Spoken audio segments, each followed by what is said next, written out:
करूँ अपनी जर्नी की, तो जो बचपन है वो हॉस्पिटल्स में निकला है, आईसीयू में निकला है। सो लाइफ में सिर्फ एक ही चीज थी कि हिम्मत। अगर ऊपर वाले ने मुझे बचाया है तो कुछ सोच समझ के बचाया था, ड्रीम्स पूरे करने के लिए बचाया था। सो पढ़ाई कंप्लीट करी, ग्रेजुएशन कंप्लीट किया, मास्टर कंप्लीट किया और जॉब करना शुरू कर दी। बहुत कुछ अच्छा चल रहा था, लगभग 30,000 में सैलरी ले रही थी, मजा आ रहा था। क्योंकि भोपाल शहर में जो लोग एमबीए करते हैं उनकी सैलरी 10 से 15,000 रुपए महीने होती है। बट मुझे अगर 30,000 मिल रही थी तो मैं खुश थी और मैंने उसको एंजॉय कर रही थी। बट एक मोमेंट आया कि मुझे वेस्टीज का जो प्लेटफॉर्म है, बिजनेस प्लेटफॉर्म, उसे जानने का मौका मिला। मैंने ये सोच के ज्वाइन कर लिया कि 30,000 तो मिल ही रहे, अगर कुछ एक्स्ट्रा भी आ जाता है तो कोई बुरा नहीं है, क्योंकि जाना तो कुछ भी नहीं है। इस सोच के साथ वेस्टीज को मैंने स्टार्ट किया और 1 घंटा रोज वेस्टीज को कमिटमेंट के साथ देना स्टार्ट किया आफ्टर जॉब। और जब ये सिलसिला शुरू हुआ, फर्स्ट मंथ मेरा कोई पे आउट नहीं आया, क्योंकि बिजनेस कुछ भी समझ में नहीं आ रहा था। काम करती गई क्योंकि कमिटमेंट किया था 1 घंटे रोज दूंगी। सो कमिटमेंट किया था, कंटिन्यू काम करती रही। और सेकंड मंथ आया, सेकंड मंथ का जो मेरा चेक था वो था 253 रुपीज का। जब 253 रुपीज आए तो मेरे साथ वालों ने बोला कि ये 253 का क्या करेगी। मैंने कहा कम से कम वेस्टीज ने मूवी देखने के तो पैसे दे दिए ना। सो मैंने कहा अभी मुझे दिए सिर्फ, लेकिन अगले महीने से तुम सबको दिखाने के लिए भी देगी। सो जो थर्ड मंथ का चेक आया वो लगभग 1336 रुपए का था। फिफ्थ मंथ मैंने सिल्वर क्वालिफाई किया। उस समय मेरा जो चेक था 14,251 था, जिसको मैंने बहुत एंजॉय किया। एक चीज समझ में आई कि 2 साल जॉब को दिए, कभी फॉरेन का सोचा नहीं, 5 महीने वेस्टीज को दिए, विदेश जाने के रास्ते खुल गए। सो बहुत अच्छा लग रहा था, कमिटमेंट और पक्का हो गया। सो और कंटिन्यू किया वेस्टीज को। 7वें महीने मैंने गोल्ड डायरेक्टर का लेवल लिया और जिस मैंने गोल्ड किया उसका पे आउट जब बना तो वो पे आउट था 23,421। जब 23,421 का पे आउट आया तो मेरा दिमाग घूम गया। रीजन कि 8 घंटे जॉब को दे रही हूँ, कमाती हूँ 30,000, 1 घंटे वेस्टीज को दे रही हूँ, अर्निंग है 23,000। सोनम क्या करती है, क्या करना है लाइफ में। सो एक रात भर नींद नहीं आई, रात को डिसीजन लिया और बॉस के पास सुबह ही गई, सर मैं आपको 30 साल देने के लिए तैयार हूँ। कितने? 30 साल देने के लिए तैयार हूँ, पर एक सवाल है सर मेरा कि मेरी ये जो 30,000 की सैलरी है इसमें पीछे एक जीरो, कौन सी डेट को आप बढ़ा देंगे वो डेट मुझे बता दीजिए। सो क्या वो डेट मिली होगी मुझे? क्योंकि जो 30 साल से कर रहे हैं उनकी सैलरी में एक जीरो नहीं बढ़ा, तो मैं ऐसा क्या कर लेती कि मेरे में बढ़ जाता। तो बिकॉज जॉब तो जॉब होती है। मुझे उस दिन पर्सनली ये चीज समझ में आई और मैंने रेजिग्नेशन दिया, वेस्टीज को फुल टाइम किया। 10वें महीने में स्टार क्वालिफाई किया, 13वें महीने में कारफन क्वालिफाई किया, 14वें महीने में डायमंड क्वालिफाई किया। दोस्तों बहुत मजा आ रहा था क्योंकि रोज नए नए लोगों से मिल रहे थे। अब जिंदगी में कोई बॉस नहीं था, कोई सुनाने वाले कलीग्स नहीं थे, कुछ भी नहीं था, लेकिन मजा आ रहा था बिजनेस करने में, वेस्टीज को रन करने में। बट अनफॉर्चुनेटली जब 14 महीने हुए, मैं मीटिंग करने जा रही थी और सडन मीटिंग करने पहुंचने वाली थी और रास्ते में मेरा एक्सीडेंट हो गया। जब एक्सीडेंट हुआ मुझे एडमिट कराया गया, मुझे पता चला कि मेरे राइट लेग की दोनों बोन फ्रैक्चर हो गई हैं और मेरी सर्जरी प्लान कर दी गई। और सर्जरी प्लान करने के बाद लगभग 6 से 8 महीने में वापस से बेड पर आ गई। दोस्तों उस टाइम बुरा नहीं लगा जब मैं गिरी और मैं टूटी, बुरा तो उस टाइम लगा जब मेरे ही फ्रेंड्स मुझे देखने आए तो वो दुख कम करने नहीं आए थे।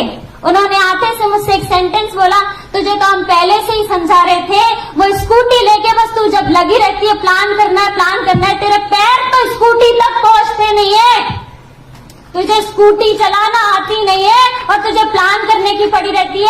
ऐसा तेरा क्या बिजनेस है, छोड़ इसको। पर तुझे समझ में नहीं आ रहा था, अब तोड़ ली ना टांग, अब तो समझ में आ गया होगा। सो उस मोमेंट पे इतना हर्ट हुआ, एक ही चीज समझ में आई कि सोनम क्या कर रही है। लेकिन फिर वापस से दिमाग में एक बात और आई कि अगर वेस्टीज को छोड़ दिया तो ड्रीम्स एक साइड हो जाएंगे, जिंदगी नॉर्मल हो जाएगी। लेकिन अगर इस डिसीजन को मैं आगे बढ़ाती हूँ तो सारे ड्रीम्स कंप्लीट हो जाएंगे।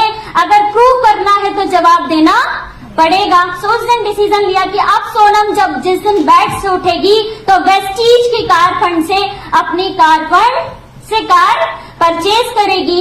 सो बता के बहुत अच्छा लगता है कि जब मैं बेड से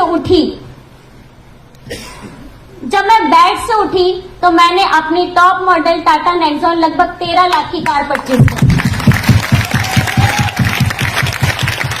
सब कुछ बहुत अच्छा चल रहा था।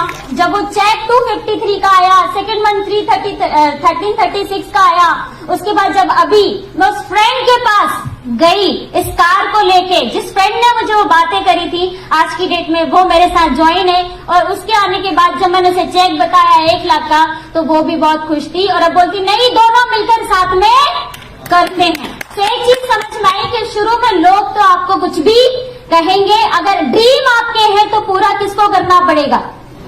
तो वो डिसीजन मैंने लिया, काम को और आगे बढ़ाया और सारी चीजें बहुत अच्छे से चलती रही। माम ये चल नहीं रहा।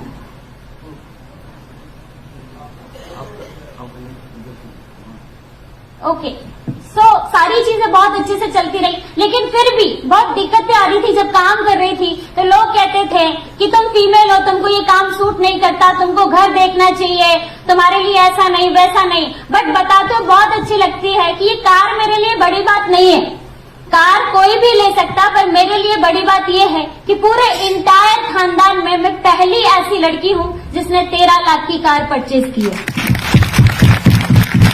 तो बहुत सारी फीमेल्स यहाँ पर बैठी हैं जिनको जब वो काम करती होंगी तो बहुत सारी बातें आती होंगी। सो उन लोगों को मैं कहना चाहूंगी कि जब कभी भी आपकी लाइफ में ऐसे मूवमेंट्स आए कि जब आपको लोग मना करें, आपसे लोग गलत बोले, आपको अपने आप में लगे कि नहीं मैं क्या कर रही हूँ, तो कुछ लाइन्स हैं जिनको मैं बार बार सुनती हूँ, जो मुझे हरदम इंस्पायर करती हैं। अगर आप भी सुनेंगे तो वो आपको भी इंस्पायर करेंगी। सो वो लाइन्स है कि मुझे वेस्टीज क्यों करना चाहिए।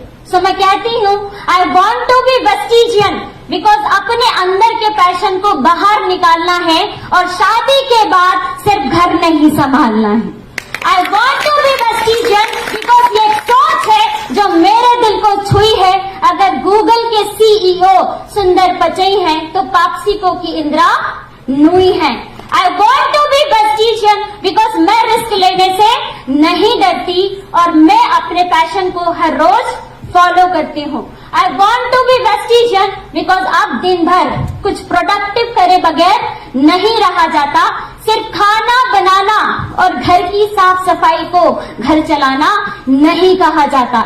आई वॉन्ट टू बी वेस्टीजियन बिकॉज इस पागलपन और जुनून को मैंने अपनी नसों में भर लिया है। कुछ अलग करना है मुझे, मैंने सिस्टम को चैलेंज कर दिया है। I want to be Vespigian because I don't want to stand behind every successful man. I also be wanted to be successful because मेरे भी कुछ बड़े हैं plans. I want to be Vespigian because नारी भी दिखा सकती है अपनी शक्ति। जो 2 वक्त की रोटी बना सकती है वो भी 2 वक्त की रोटी कमा सकती है। I want to be Vespigian because आज की नारी जॉब क्रिएटर बनके लोगों को रिक्रूट करेगी और फिर हाथों में चूड़ियों की जगह रोलेक्स की वॉच भी सूट करेगी। I want to be Vespigian because हम अपने एक्शन से दुनिया को सरप्राइज करेंगे। माय डियर फीमेल्स, हम अपने एक्शन से दुनिया को सरप्राइज करेंगे बिकॉज ये हमारा दौर है और हम मिलकर राइज करेंगे। क्या तैयार है? तैयार है? तैयार है? तो वेस्टीज एक प्लेटफॉर्म है, विन एक प्लेटफॉर्म है, वॉरियर एक प्लेटफॉर्म है जो मौका देता है ऐसी सारी फीमेल्स को, ऐसे सारे यूथ को जो आप आगे बढ़ने से रोक नहीं सकता। बट एक चीज लास्ट में कहना चाहूंगी कि यहाँ पे बहुत सारे यूथ बैठे हैं, बहुत सारी छोटी छोटी फीमेल्स बैठी है जो अभी एजुकेशन ले रही हैं।